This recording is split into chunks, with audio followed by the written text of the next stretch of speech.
I'm just going to talk about some of the things we considered when we started to build a premium consumer tech brand in this country. I'm going to talk about a couple of strategic choices. What is the choice of business model that you take when you're trying to enter a country? We took a big call of going direct to consumer. Of course, I'm going to talk about quickly 5 things that worked well for us. The first thing was really a big obsession around the customer experience. The second thing we did was place a lot of emphasis on demos. The third thing was that great products are probably the best form of marketing. Another few things that we did was focus a lot on community building.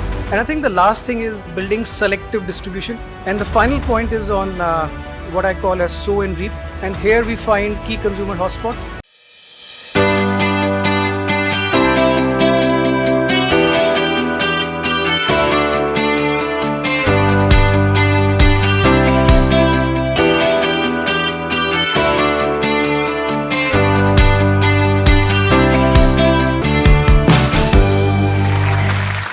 So one of the big things we did in the last 15 to 18 months is that our entire field force, because all these fancy stores were shut, switched to video demos. And video commerce, by the way, is today almost 1/3 of our sales. Video demos allows us to scale up very quickly and effectively. Hey, morning everyone. It's almost like a stage fear situation being here, seeing so many people. So today what I'm going to do is I'm just going to talk about some of the things we considered when we started to build a premium consumer tech brand in this country.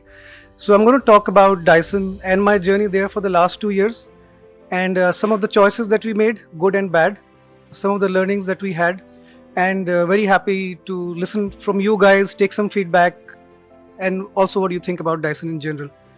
So before I go there, I'm going to talk about a couple of strategic choices that we made just 2 years back, which was really to bring this company into India and then grow it organically in a big way so that in the next 3 to 5 years, it becomes a humongous brand. Of course, we don't use the term brand at Dyson, we call it reputation, but I'm just going to use brand for the sake of it. Now, some of the things that we did was, what is the choice of business model that you take when you're trying to enter a country? And you're trying to bring something which is 40 to 50 times more pricier than its nearest competitor. And obviously you're talking about categories which are largely nascent. People really don't know enough about them. People don't really use them. So the first thing that we did was we took a big call of going direct to consumer. Of course, direct to consumer was not as fancy as it is today, but that meant not working with any distributor. That meant not working with any kind of hybrid model. Get everything in-house, create your own contact centers, create your own service teams, build your own stores, recruit your own team, control every aspect of consumer experience that you can. The second thing that I think was very important that we did was to define whom we are reaching out to. I was talking to Daman a while back and he was asking, whom do you really target? And again, we put multiple lenses. People look at affordability, people look at psychographics, people look at surrogate brand, ownership, etc. We did all of that, and then we came and what we created was a target Dyson profile that, hey, this is someone whom after we want to go after, and is she big enough, is the size good, is it lucrative? And therefore the moment you do that, you are also making a choice of some of the other things, that what is the kind of pricing that you're going to have in this market.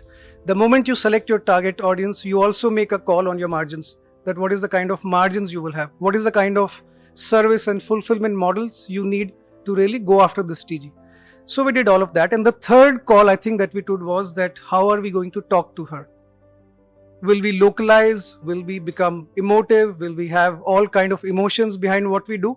Or will we be very functional, very product driven, and very tech centric? And I think we chose the later, and I'm going to tell you also how it worked for us so far.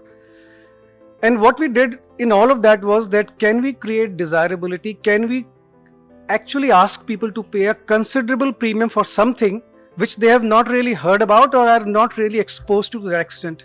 I'm talking about hairstylers, curlers, etc. Things which are not really well known, and you have more of generic products that today cater to the market. Even an air purifier market where we operate is not more than 5 to 7 years old.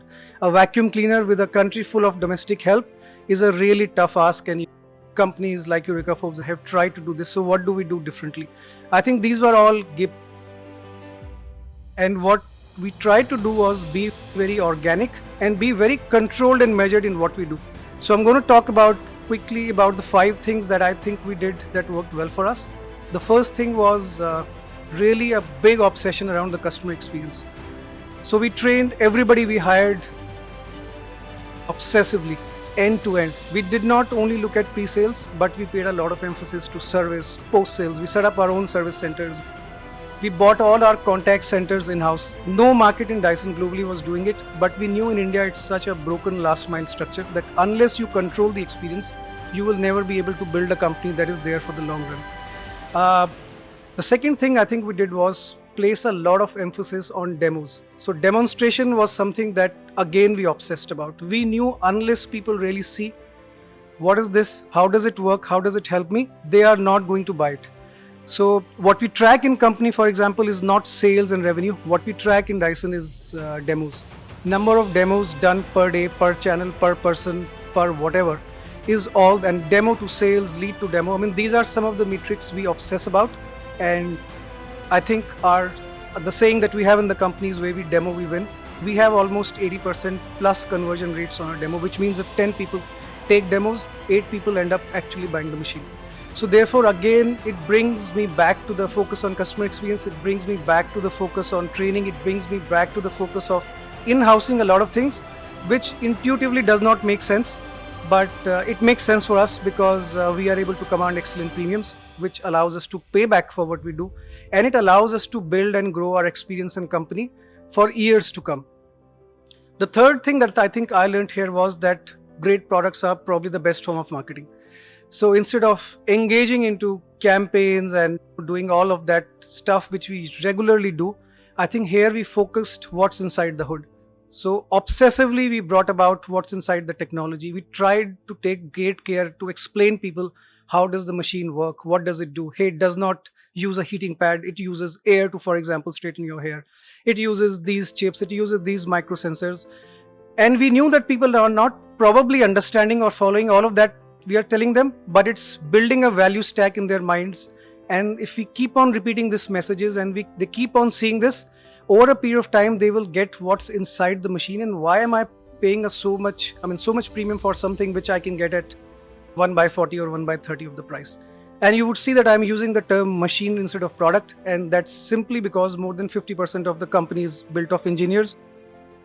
And we like to call these things as machines, and everybody in the company is expected to assemble, disassemble, know everything and every component that goes behind, because only then we feel we will be able to convincingly explain to people what is the kind of R&D, what is the kind of research that's gone behind building something for which we are actually asking this premium. Now the last leg is actually the simplest, which is really to drive awareness, build consideration, make a go-to-market plan.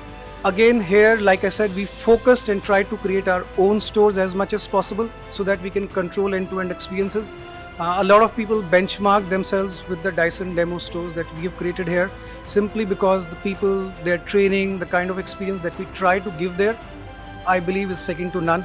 And of course, we can do better as things are getting more and more omni-channel, but that's for some other day.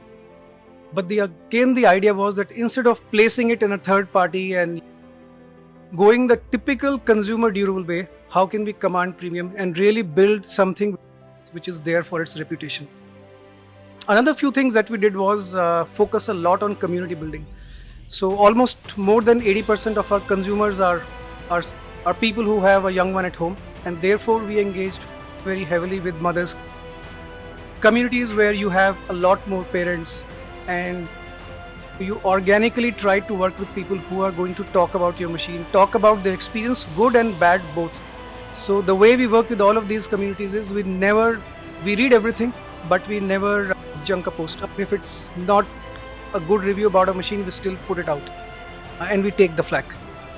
But the thing about this is that compared to many other brands who take this route, people try to see that, hey, it's really authentic, it's as close to organic as possible. Of course, we all have a job to do, so it cannot be 100%. But we try our best to not suppress any bad reviews and really encourage people to come on these communities and post and talk about our machines, tell about their experience, how do they compare, what was their decision making. And we see more and more people actually getting influenced by that than by using a route of a conventional advertising or what people use it. I think the last two things we did was rely a lot on influencers and PR again to build the brand. So again, when I talk about influencers, what comes to my mind here is people who are really of. So for example, if we are building a hair care category, then we worked with the best. So be it an Akim Halim or be it an Adhuna Akhtar or be it a Vipul or and the likes, and really get these guys to review our machines. We took them to our engineering stations outside. We showed them what's inside. We trained them on our products and we allowed them to go and use it. There is no pressure. We never pay for anything that we do to any influencer. We give them machines, of course, and if they like it, which they usually do, they actually post a lot.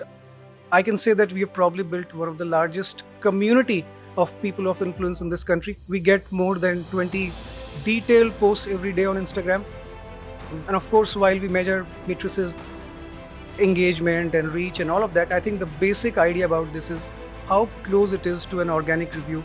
And today more than 50% of our people who buy the machines actually read one of these reviews or follow one of these people, and therefore they end up taking the product. So a lot of energy and detailing and almost micro analysis goes behind who's really going to talk about it. Of course, sometimes people that we don't like also do, but that's just part of the job.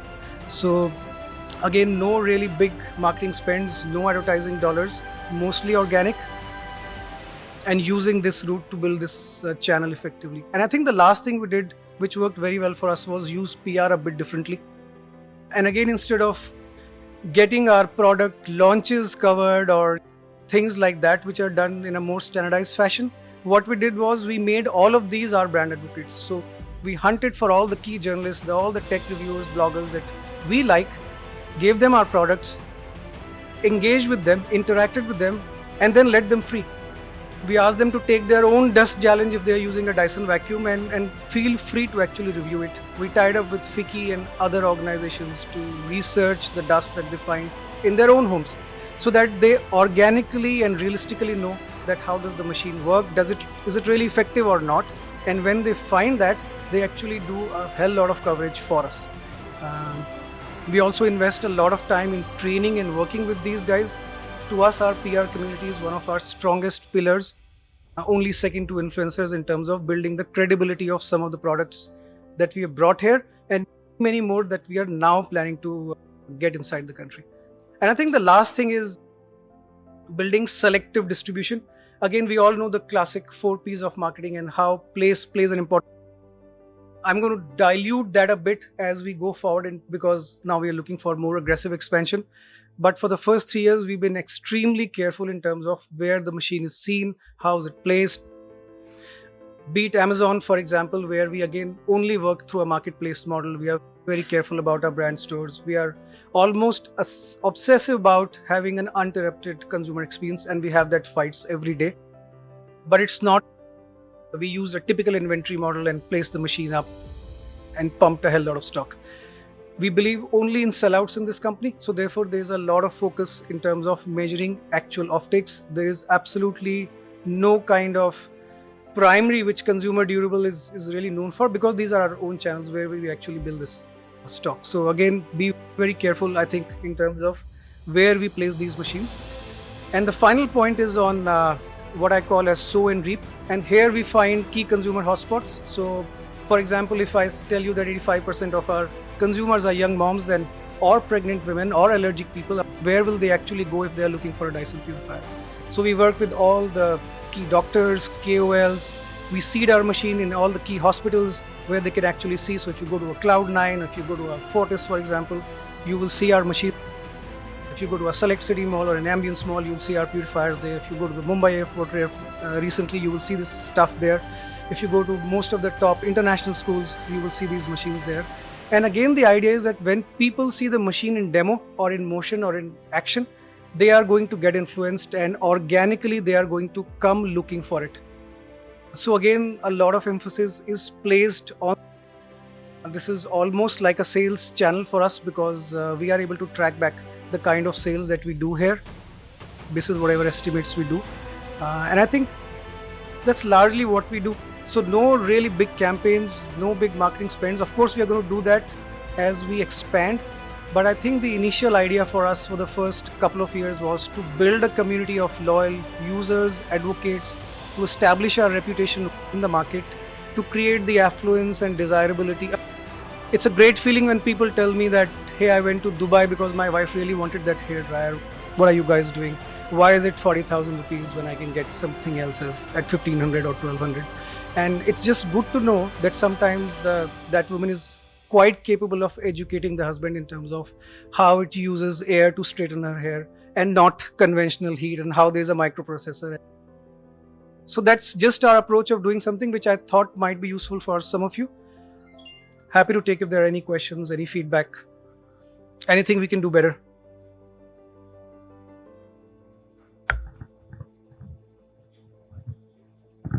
So thank you, Nikhil. You talked about demos and demos being a key driver for your conversion. Now, last 12, 15 months, that must have been a big switch because people are not going to malls and centers to experience the product, the machine in person. Yeah. What was the challenge like? Great question. I should have almost planted this question because I missed this point. So one of the big things we did in the last 15 to 18 months is that our entire field force, because all these fancy stores that I spoke to you about were shut, switched to video demos. And video commerce, by the way, is today almost 1/3 of our sales. And we found the same sort of conversion rates between 7 to 80% on video commerce. And the interesting part was that many of these people were living in PGs, they were living in really small houses, etc. This is absolute frontline staff that I'm talking about. And from their tiny homes and with all the machines and their tools on their beds and their kitchens, they were able to give demos quite effectively to people, and people really appreciated that. We were concerned almost that, is it the right way to present Dyson? We are premium. What is this background? What is this guy wearing? And there is a cat sound and there's a kid crying in the background, etc., etc. It's not probably ideal, but consumers were extremely understanding and forgiving. And what we then did was we created a WhatsApp one-click journey on the website where you could go, and it's a simple WhatsApp interaction. A call would be fixed. Now we use more sophisticated tools, and we are actually building a video demo setup, a centralized one here in Gurgaon, where we will cater to the entire country from here and just run it like a contact center as we are getting more and more knowledge about. And we compare a lot of metrics of these video demos to a classical YouTube video, the view through rate, the time taken to complete a demo, the feedback given at the end of it, the cross-sell and the upsell that comes out of it. And it's been simply phenomenal, because when you're trying to build something so carefully and it's expensive to build, there's only that much you can do, and it will take you forever to really go where we want. But video demos allows us to scale up very quickly and effectively. And of course, now we are using more and more technology, because technology has actually come to rescue in a big way. So now we have capacity to do corporate video demos, etc. And these are some of the new channels which we had not anticipated before, but we are now learning that if you are going to an Infosys and they want a demo for 5,000 of their employees, it'll take me forever to organize 5,000 demos. But with the help of some of the tools, now that's possible, and it's almost as efficacious. Of course, we need to do a better job on that as we are learning it, but I think we are almost there. It's 80-90% as effective as a physical demo, and it's really quick to scale, and it's very easy to build. I think it's something that many companies are doing now, but again, we switched on that and I found that very effective.